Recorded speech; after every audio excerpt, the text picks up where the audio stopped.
This episode is brought to you by The Americans. The final season premieres tonight at 10 p.m. on FX. Over 20 years after wrapping its 9-season run on ABC, Roseanne returned to the network Tuesday night with a politically themed premiere that would also set the stage for what's to come from the 9-episode revival.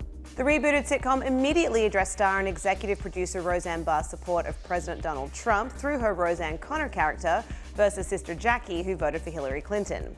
Showrunner Bruce Helford says that move helped pave the ways in which politics trigger bigger issues within the show's central family. In an interview with The Hollywood Reporter's Leslie Goldberg, Helford discusses how emotional the season is, why he hopes viewers will judge the series based on their experience and not what they've read, and his hope to continue the show for more seasons. Helford reveals that Barr wanted to address more than just the presidential election when it came to American politics. She wanted to deal with healthcare in America, he says. She had a knee problem, it's better now, that spurred the whole thing. She said, what would Roseanne Connor do? She couldn't afford the deductible to have surgery, so where does she turn to be able to get through work and everything else? Helford continues, the show reflects Roseanne's views. She is way out there on some topics and people aren't going to agree with some things. But when push comes to shove on important issues, when Roseanne believes in someone, she'll back them up. Of course, one of the people both Barr and her on-screen alter ego believes in is Trump, and Helford explains that this is the genesis of the first episode.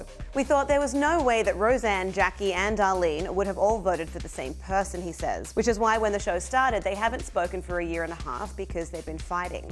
That was our way of discussing the political divide, which is tough territory, but there are lots of homes in America going through that. For viewers who might be put off by the first episode's Trump storyline, Helford offers this advice. You have to give the show about 3 episodes to see what it really is, he points out. The first episode is definitely not all pro-Trump. We had a lot of things to catch up with. Give it 2 or 3 episodes. I think everybody is going to find something that they love and believe in, and that they're going to laugh because it's the funniest cast on TV. Let the show speak for itself. Don't just go with what you hear, go with what you see. Those who do choose to tune in each Tuesday night might want to keep the tissues handy, as Helford calls the revival the most emotional season of the show they've done. He teases what's to come, saying Becky is single and she's in her 40s, and her husband died and she isn't letting that go. Darlene is going through a lot because she's got kids and has a lot of guilt about the fact that her relationship didn't work out.